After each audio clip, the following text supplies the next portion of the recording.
talented beyond belief, actors, writers, comedians.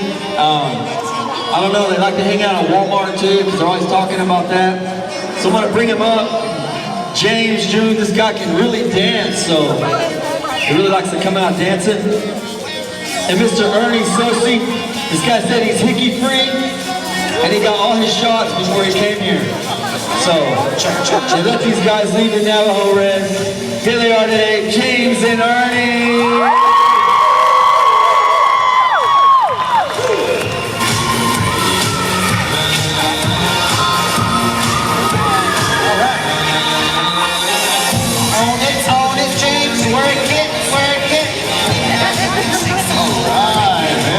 Riverside.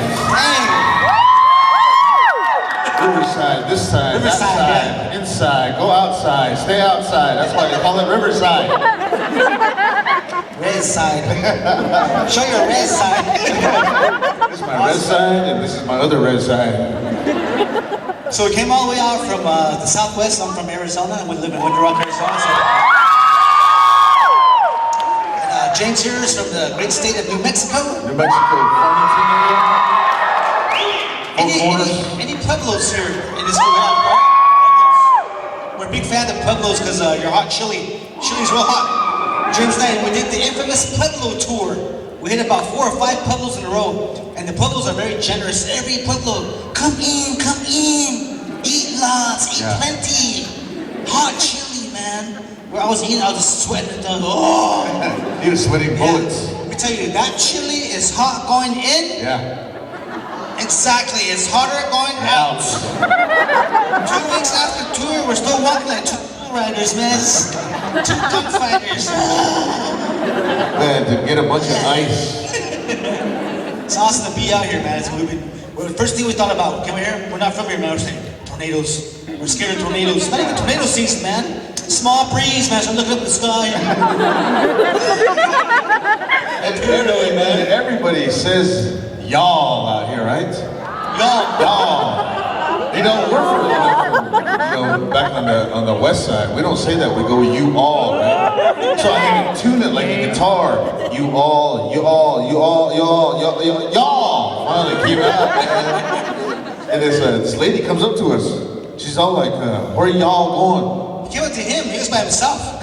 She's like, where are you all going? James looks around like, I was like, is there more of me behind me? I thought you all meant more than one. Here I am standing by myself, and she's referring to me as you all. I was like, here was a Navajo lady right there at the Walmart.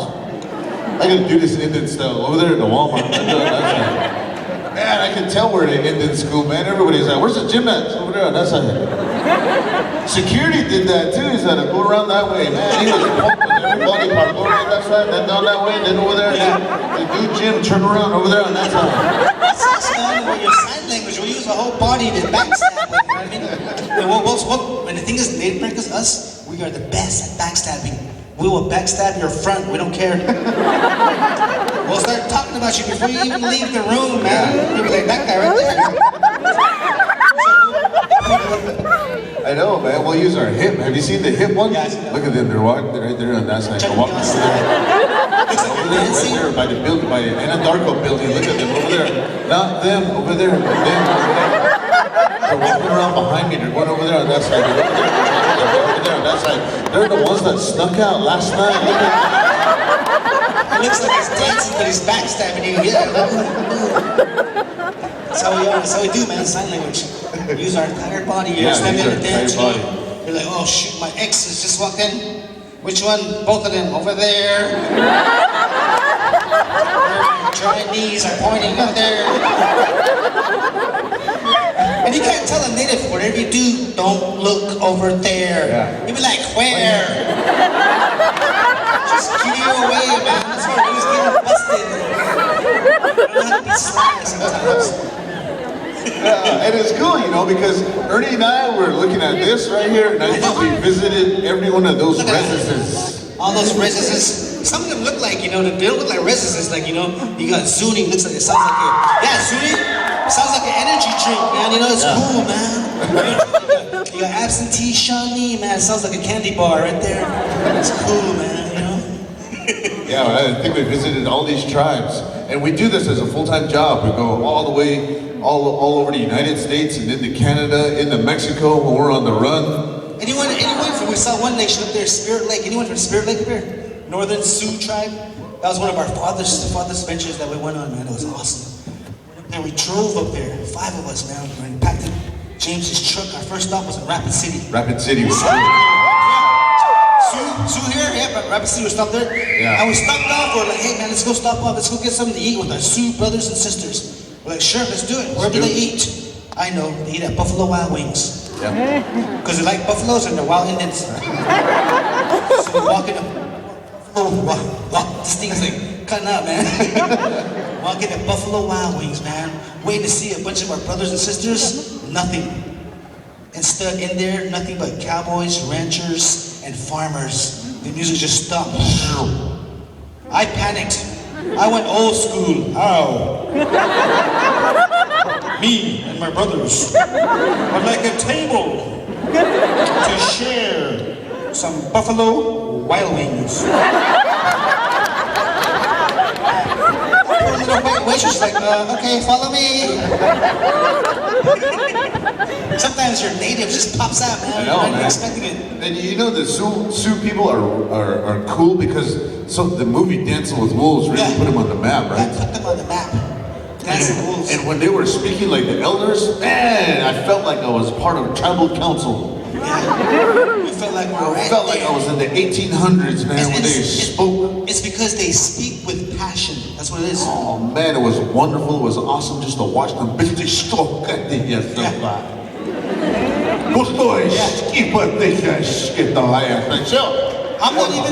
I'm not even Sioux. My Sioux came out.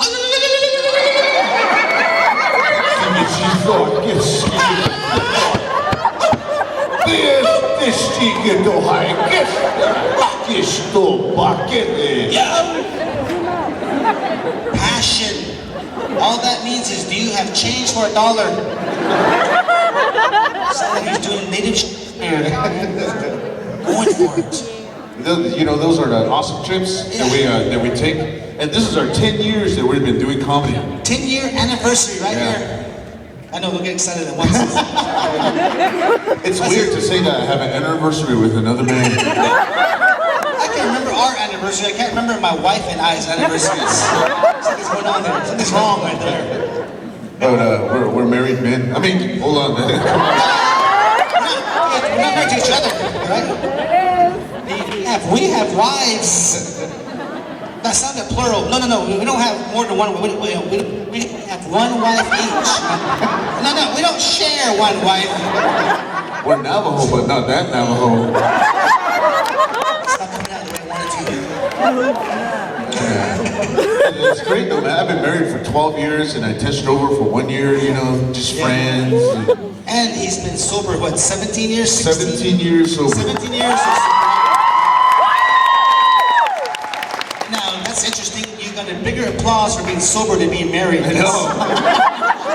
Shows you It's crazy, huh? Shoot, man. how important sobriety is. So we're gonna stop right there. We're gonna talk about that. You know, being sober. You know, I say that, but it wasn't an easy job. It wasn't an easy task. It wasn't anything easy that we had to do or that I had to do. And some of you might relate to that. You're gonna relate to it on the level of what you're going through right now. And I'm gonna tell you this. You just gotta remember this: the decisions you make today is gonna dictate your future. Let me say that again. The decisions you make today is going to dictate your future. Whether it's good or whether it's bad, it's going to dictate your future. Because I decided when I was in high school that I wanted to play football for ASU. Man, I wanted to go and I had my chance. I had my chance, and that was the one thing that I always regret. I had everything lined up, but what happened? I started partying. Started smoking weed. Yeah, you say woo now, but man, it gets a hold of you. Everything that you do, like I said, is gonna dictate your future. What road I chose was alcohol and drugs.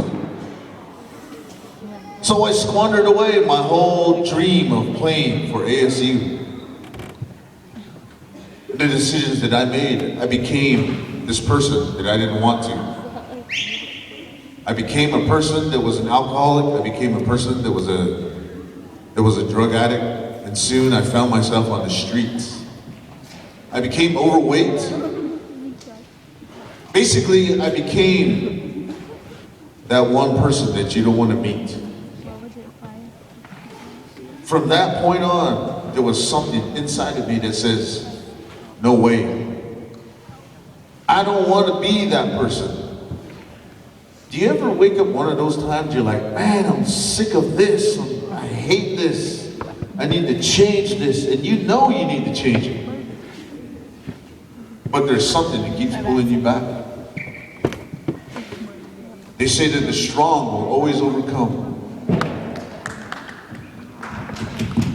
And you are strong people.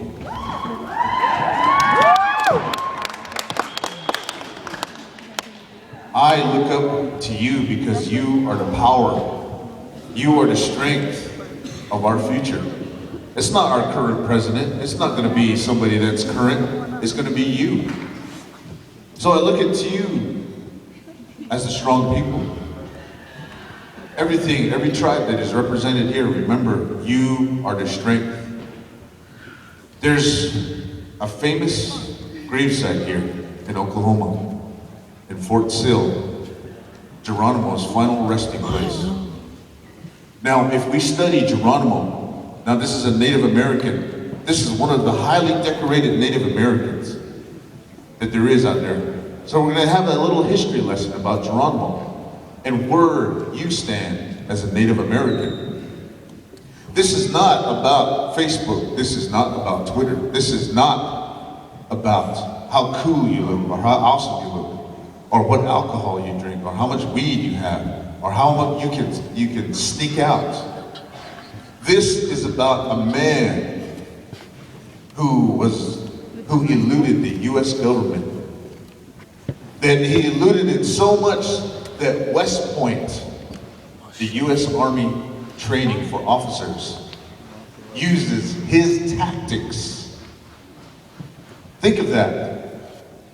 They use a Native American tactic to teach these officers coming out of the United States Army to fight. That is one of the most awesome things that I can ever think of. Not only that, but Geronimo had to learn multi-languages. How far stretched did he go? He went all the way into Florida. He came here to Oklahoma, Arizona, New Mexico, Mexico, and California. He was a smart individual. If you were to do that right now, if you were to take off right now, how smart would you be? What would you have learned? He had to be multicultural, he had to be friendly, he had to learn how to shake hands and be mindful of himself in order to make those kind of friends. It takes a special person to be Geronimo-like. This is a famous Native American. Where do you want to be? How much education do you want to achieve? How far do you want to go in life? The choice, this is it right here. The choice is up to you. Right now, you have that power. Like I said, you're the most powerful people. You're the young generation that has this power. Hey man, you are strong, you are mighty, you are great. You're gonna do great things, but only if you want it. I did not have that opportunity. I did not have somebody that said, hey, you're powerful, you're great, you're awesome. It's not one of those things that we believe that about ourselves because there's so much negativity that surrounds us right now. It's all about this now.